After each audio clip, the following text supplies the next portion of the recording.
Bonjour, bienvenue dans votre dimanche en politique. Aujourd'hui à Strasbourg au Parlement européen pour évoquer l'action de l'Europe dans notre région. Quelle est sa politique ? Est-ce qu'elle répond aux attentes, aux demandes des habitants du Languedoc-Roussillon? Quels pouvoirs ont nos députés? Alors pour en débattre justement, 4 invités, 4 eurodéputés. Bonjour à tous les 4 et merci d'avoir répondu à notre invitation. France Jamet du groupe Europe des Nations et des Libertés, José Bové des Verts et de l'Alliance Libre Européenne, Franck Proust du Parti Populaire Européen et enfin Éric Andrieux de l'Alliance Progressiste des Socialistes et Démocrates. Avant de lancer le débat, je vous propose tout de suite d'aller voir dans la rue ce que pensent les gens de l'Europe et de ses élus. Est-ce que vous avez une idée du nom des députés européens de la région? Pas du tout. Aucune idée. Européenne? Non. Moi non plus. Non. Il n'y a pas de nom qui vous vient en mémoire comme José Bové? José Bové, oui, mais pas pour... Non, non, la même chose. Hein. Une députée, oui, mais pas le député européen. Vous la connaissez? Non, pas du tout, aucune idée. José Bové. Un peu, parce qu'il est passé à la télé plusieurs fois, voilà. Mais sinon, non. Ça me dit rien. La politique, j'y comprends pas grand-chose. L'Europe? Compliqué. Je le sais, mais je ne me souviens pas. Alors on peut citer José Bové, Ouais, je sais. Édouard Ferrand, Joël Melin, Éric Andrieux. Oui, ouais, Éric Andrieux, oui, parce qu'il bon, Il est de la région? il est de l'ordre. Ça vous parle l'Europe? Qu'est-ce que vous voulez que ça me parle, hein? Je ne sais rien, moi je suis pas... Non, franchement...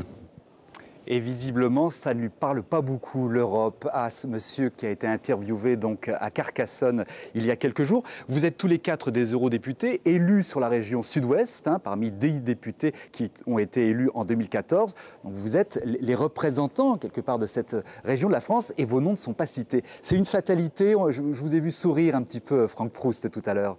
Oui, c'est la grande difficulté que nous avons, nous, parlementaires européens, par rapport aux parlementaires nationaux. C'est que la taille de nos circonscriptions est une taille immense, 18 départements, près de 10 millions d'habitants, 3 ex-régions. Et par conséquent, communiquer, donner de l'information à l'ensemble de nos concitoyens sur le travail parlementaire, c'est une chose compliquée, malgré, j'allais dire, la modernisation des outils de communication. On a tous des newsletters, des réseaux sociaux, mais c'est vrai que la grande difficulté, c'est de parler, de communiquer, d'informer nos concitoyens sur le travail de parlementaire, même si nous avons des permanences, en tout cas en ce qui me concerne, sur le terrain, que nous sommes l'interface avec les régions, avec les chambres consulaires, que nous essayons, enfin, en tout cas moi j'essaye de faire un déplacement par mois dans chaque département. Il est vrai qu'il est c'est quelque chose de très complexe et je pense que malheureusement, et je l'ai dit au président de la République, sur la constitution des nouvelles listes nationales, on va amplifier le phénomène parce qu'avant on avait quand même une espèce de relation entre l'élu de territoire, les eurocirconscriptions et le Parlement. Aujourd'hui, avec la construction de listes nationales, on va malheureusement encore éloigner un petit peu plus le parlementaire des concitoyens. José Bové, est-ce que c'est le rôle de l'eurodéputé d'être présent sur le terrain, de se montrer finalement vis-à-vis des gens qui vous ont élus? Ouais, moi, je pense que c'est surtout agir avec les gens qui nous ont élus. Et je ne dirais pas simplement avec ceux qui nous ont élus, avec tous les citoyens de notre eurorégion. Et moi, je vois que très souvent, je suis sollicité quand il y a des problèmes. Parce que les gens se rendent compte, au fur et à mesure qu'ils rentrent dans les dossiers, que l'Europe est un lieu central pour pouvoir poser le débat. Et je dirais parfois utiliser le droit européen face à des projets qui vont contre leur intérêt. Donc c'est assez intéressant parce que je dirais qu'on fait de la pédagogie européenne à travers des problématiques qui sont posées aux gens. Donc ça, je crois que c'est très important. France Jamet, vous êtes la plus jeune des 4 députés ici présents, puisque vous avez été donc élu au mois de juin, si je ne m'abuse, en remplacement de Louis Alliot. Vous avez découvert finalement ce mandat. Qu'est-ce qui vous a le plus frustré? Parce qu'on vient de l'évoquer, ça se passe ici à Bruxelles et à Strasbourg, et assez peu finalement dans la région dont vous êtes originaire. C'est vrai que peu de gens connaissent leurs députés européens, mais je suis désolée de dire à ceux qui nous écoutent tout ce qui impacte leur quotidien vient directement de l'Europe. Tout ce qui les impactera dans 2 ans est décidé ici, aujourd'hui. Donc c'est très important et je crois que de plus en plus de nos compatriotes se rendent compte et ça viendra petit à petit, mais ça vient aussi effectivement du travail et puis ça vient peut-être aussi, chacun de nous doit s'interroger sur non pas sur son implantation, mais sur le travail et sur la diffusion de ces informations. Je crois que globalement, et je vous remercie de cette invitation et de faire ce plateau, parce que c'est important quand même d'expliquer à nos compatriotes ce qu'il se passe ici et ce qui va changer pour eux demain. Éric Andrieux, il faudrait faire preuve de plus de pédagogie, selon vous, pour expliquer le rôle et les moyens dont dispose un eurodéputé. On a l'impression que l'Europe, c'est avant tout un moyen d'obtenir finalement un financement, mais pas au-delà, en tout cas quand on est en région. Déjà, là où un député national représente 116 000 citoyens, un député européen représente en France 900 000 citoyens. Donc, par rapport à votre reportage, c'est intéressant de voir la différence. Ensuite, je pense qu'il faut effectivement vous le poser. La question de l'Union européenne n'est pas qu'une question de subsides sur les territoires. C'est important, mais pas que. Je crois qu'elle a un rôle institutionnel à jouer. Le Parlement européen, ce n'est pas une mairie. On est chacun engagé dans des mandats municipaux. Ce n'est pas un département, ce n'est pas une région, ce n'est pas un Parlement national. C'est en fin de compte une institution qui fait le lien entre le local, ce à quoi nous nous appuyons les uns et les autres, on se nourrit de la vérité de nos territoires, et l'international. Mais est-ce qu'il existe vraiment ce lien? Est-ce qu'il ne se délite pas? Vous l'avez expliqué vous-même, vous avez une représentation qui est beaucoup plus large finalement que celle d'un territoire comme le Languedoc-Roussillon ou le Sud-Ouest. Et du coup, est-ce que vous ne perdez pas en visibilité? Non, je ne crois pas. Vous savez, Franck Proust disait tout à l'heure, je vais tous les mois sur le territoire. Moi, je suis responsable du secteur agricole pour mon groupe politique. J'y vais quasiment toutes les semaines à la rencontre, dans les 18 départements, des acteurs agricoles. Et je me nourris de ce que je vois sur la spécificité de l'agriculture méditerranéenne pour alimenter le débat européen. Et l'enjeu, il est là. C'est comment, effectivement, dans cette Europe qui est finalement unie dans la diversité, on fait valoir nos différences pour construire des politiques publiques, mais qui se posent à l'échelle internationale.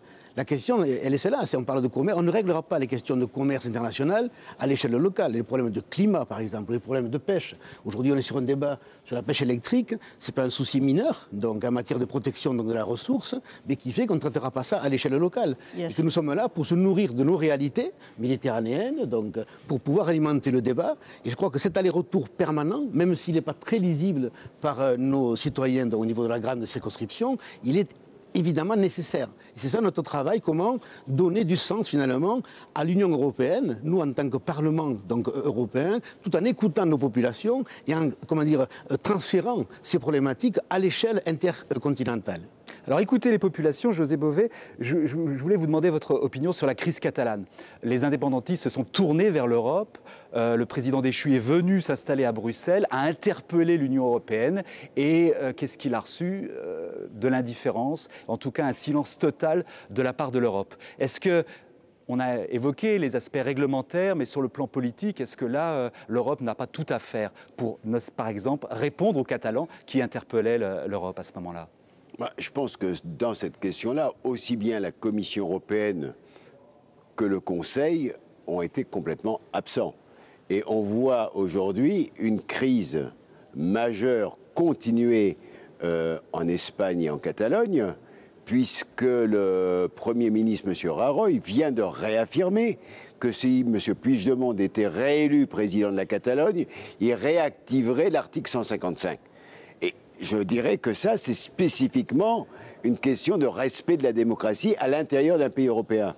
Alors, on est très prompt à agir avec juste raison quand M. Orban dérive de manière autoritaire en Hongrie. On a raison de se poser des questions sur ce qui se passe en Pologne et la façon dont aujourd'hui, que ce soit sur la loi sur l'IVG ou sur le respect de la démocratie et de la presse, les questions se posent en Pologne.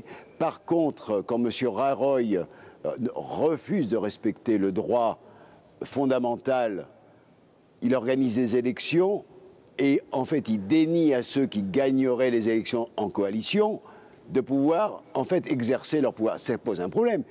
Je suis allé rencontrer avec plusieurs députés européens de différents groupes. J'ai voulu aller dans une prison à côté de Madrid, rencontrer un des porte-parole, celui qui est arrivé en deuxième aux élections catalanes dans le cadre du groupe des indépendantistes et des autonomistes. Eh bien, on m'a refusé l'accès en tant que député à cette prison. Quand je vais en France et que je veux visiter, rentrer dans une prison, au même titre que les députés nationaux et les sénateurs, les députés européens peuvent accomplir ce travail. Eh bien, en Espagne, c'est dénié aux élus et ça pose un problème. Aujourd'hui, on a des gens qui ont été élus de manière démocratique, qui sont en prison et qui ne pourront pas être présents physiquement à l'installation de leur Parlement à Barcelone. C'est quand même incroyable. Et là, l'Europe ne dit rien. Alors, là, on a une protection des États. Alors, est-ce que ce sont les intérêts des États européens, du Conseil? Ça pose une vraie question. C'est une question de démocratie au moment où cette réflexion des racines, cette réflexion de la culture peut avancer à l'intérieur de l'Europe. Et c'est dramatique parce qu'en Espagne, la région qui est la plus pro-européenne, qui a toujours été la plus pro-européenne, c'est la Catalogne. Tout à fait. Franck Proust, en tant que membre du Parti populaire européen, j'imagine que vous n'avez pas la même position, mais vous dites que l'Europe n'avait pas à s'immiscer dans cette crise qui est une crise finalement entre Madrid et Barcelone. Oui, tout à fait. Je crois qu'on n'aurait pas accepté ou en tout cas apprécié que l'Europe se positionne lorsque la France a eu son conflit avec la Nouvelle-Calédonie. Si l'Europe commence à s'immiscer sur ces problématiques, parce que pour moi il y a un problème de constitutionnalité au départ en Espagne, eh bien l'Europe va passer son temps à s'occuper de ces problématiques régionalistes. Aujourd'hui la Catalogne, demain la Corse, après-demain ça peut être une région d'Angleterre, d'Irlande ou d'Allemagne. Donc je crois qu'il faut que l'Europe au contraire se concentre là où elle apporte une véritable plus-value, là où elle est plus forte par sa masse critique, ce que nous représentons à 27, que si un État s'en occupait seul. Et ce genre de problème, eh bien sûr, l'Europe doit travailler pour le dialogue, pour faciliter les choses, mais en aucun cas s'immiscer sur un problème de politique intérieure. Alors comment l'Europe soutient... Madame Jamet ? Oui, puisque si vous le permettez, c'est quand même assez schizophrénique de vous entendre parler, puisqu'effectivement, moi je me revendique... bien sûr implanté, mais député français européen. On ne peut pas critiquer en même temps M. Orban qui défend les intérêts de son pays en dénonçant une immigration massive et ensuite reprocher à l'Europe de ne pas interférer ou intervenir assez en Espagne ou en Hongrie. Je pense qu'effectivement, il y a une violation de la souveraineté des États que l'on doit respecter. Mais on ne peut pas dire tout et son contraire. Oui, mais si je peux me permettre, attendez, vous savez, on est en région Occitanie. Et donc, en rugby, qui est une terre de rugby finalement, donc la meilleure défense, c'est l'attaque. Et je pense qu'il faut arrêter de défendre, de s'employer ces termes-là, de défendre notre région, défendre notre pays, notre nation, etc. L'enjeu aujourd'hui, il est quand même intercontinental.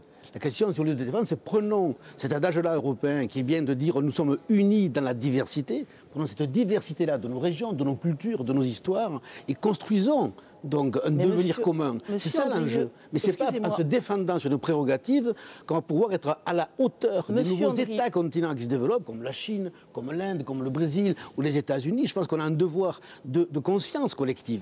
Donc c'est effectivement, prenons compte de ce que nous sommes et construisons donc cet avenir-là. Et là, la question de la Catalogne, non pas du point de vue de l'organisationnel, je suis assez d'accord, ce n'est pas le rôle de l'Union, mais on doit écouter ce qui se passe en Catalogne, ce qui se passe en Corse, ce qui se passe en Pologne, ce qui se passe en Autriche, pour pouvoir construire mieux demain cet avenir commun à partir de nos différences. Je crois que l'enjeu, il est commun à l'échelle de l'Union européenne. Monsieur Andrieux, si vous permettez, si vous ne défendez pas les intérêts de la France, qui va le faire à votre place? C'est pas l'Europe.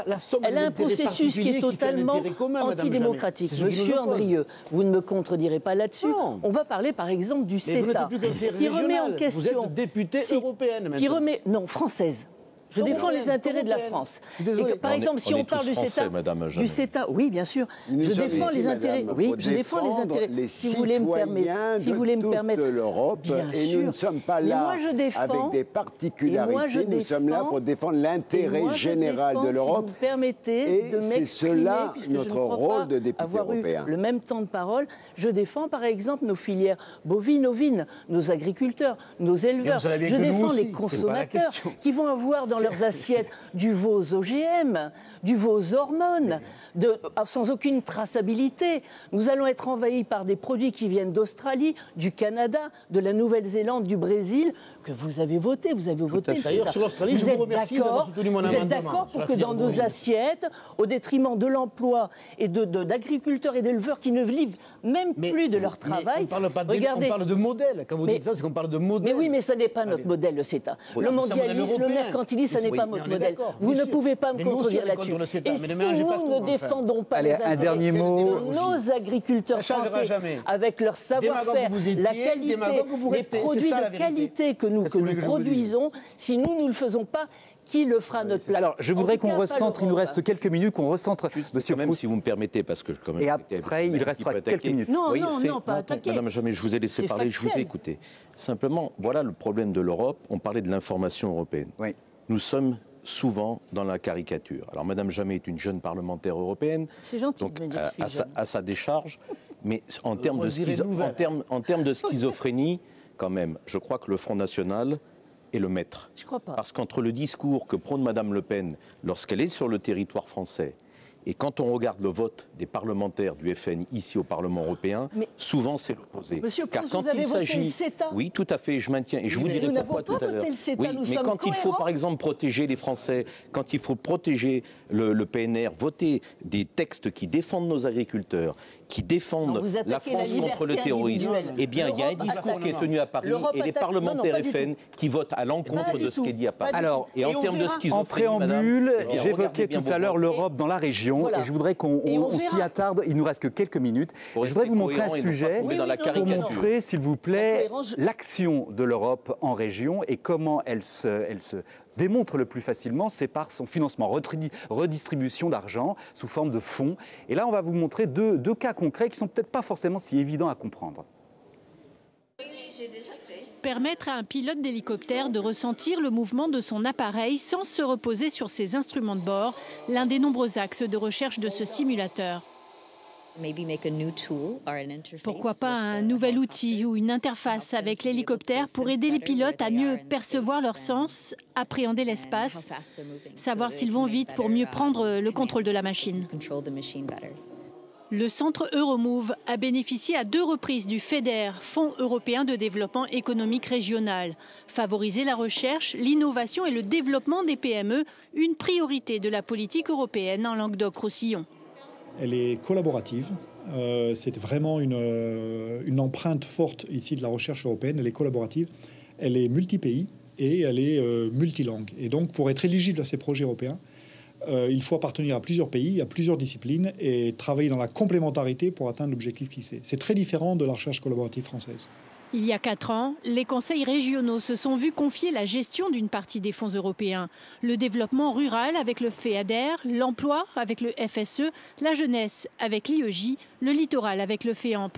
Plus d'1 milliard d'euros pour le Languedoc-Roussillon jusqu'en 2020. Contrairement à ce que l'on pense, et contrairement à ce que certains disent, oui, tout est dépensé. Absolument tout est dépensé. À ma connaissance, même sur les précédents programmes, il n'y a pas eu d'argent qui a été renvoyé au niveau européen. Tout l'argent est dépensé.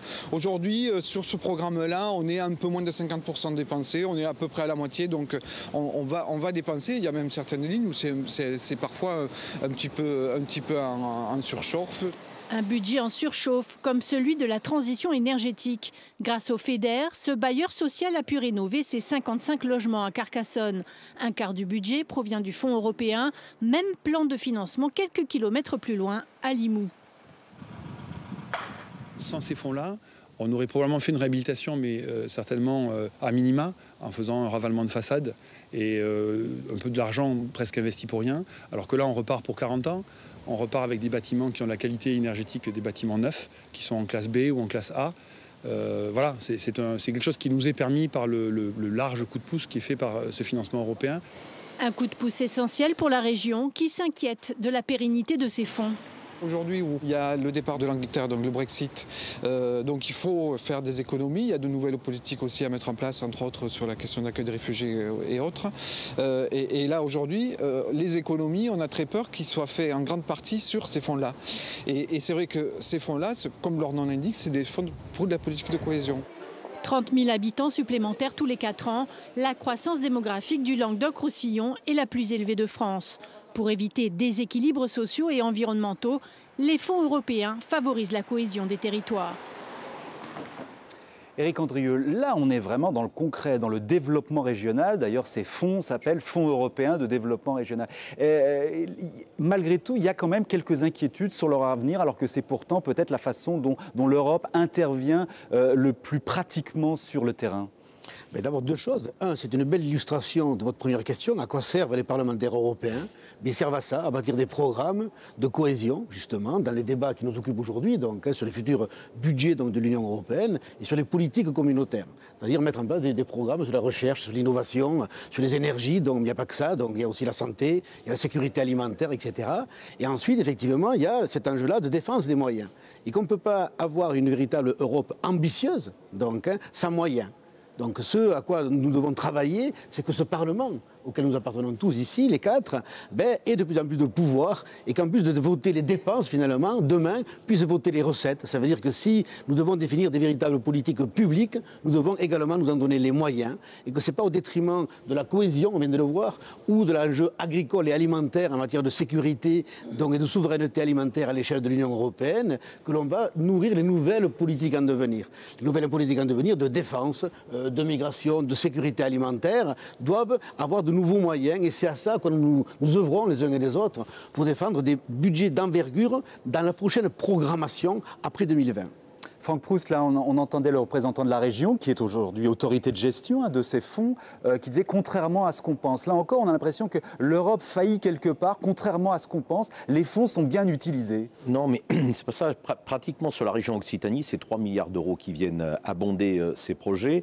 Le problème, c'est que lorsque vous êtes à une inauguration et où les fonds européens représentent parfois majoritairement les principaux fonds, eh bien, personne ne parle de la participation européenne. Vous avez un préfet, vous avez le président de région, du département, le président d'agglo, de la ville, et bien souvent sur des équipements structurants, que ce soit des salles de spectacle, des protections d'inondation, des infrastructures telles que le secteur autoroutier ou une électrification ou des logements sociaux, peu de monde, ou en tout cas pas assez, parle de l'implication de l'Europe au quotidien.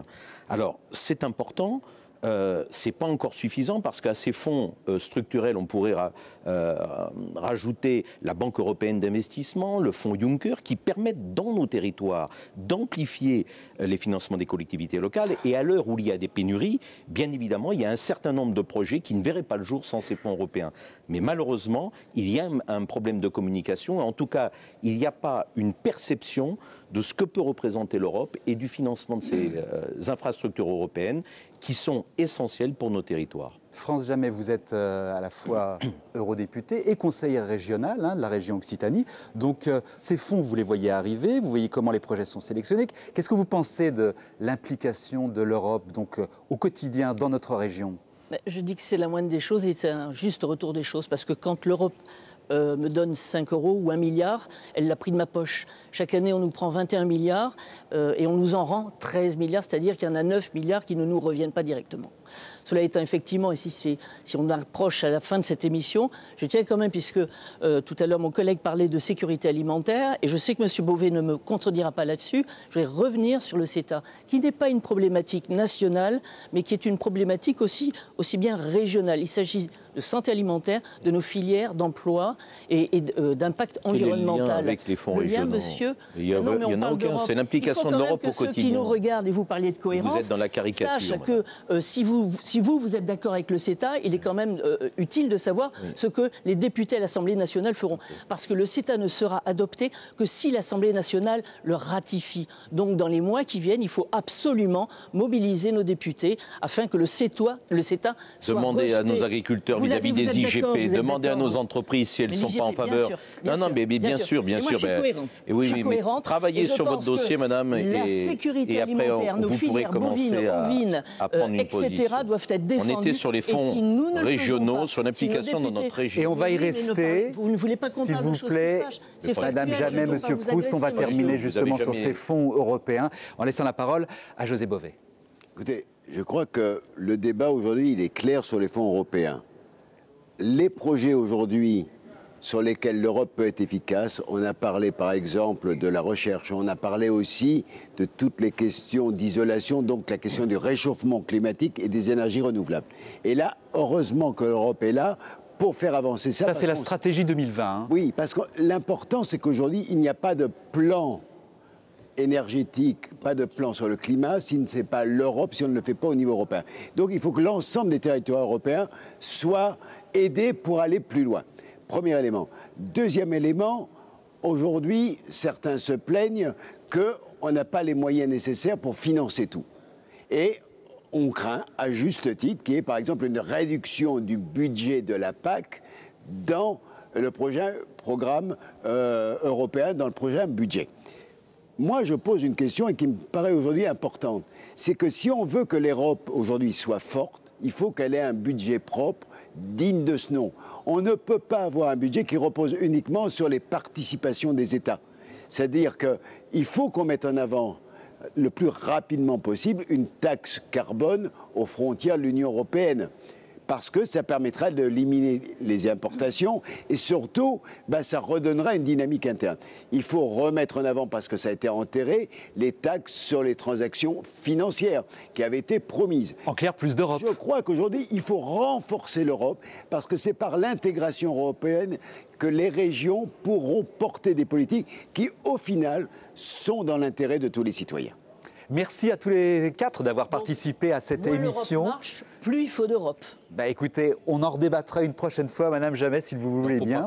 Cette émission est terminée. Vous pouvez la revoir sur notre site internet occitanie.france3.fr. Puis je vous donne rendez-vous la semaine prochaine pour votre prochain Dimanche en politique qui aura lieu à Font-Romeu à moins de 2 semaines des Jeux Olympiques d'hiver. Nous serons au Centre national d'entraînement en altitude pour débattre de la politique régionale sportive avec en ligne de mire les JO de Paris 2024. Excellente journée. Merci d'avoir suivi cette émission.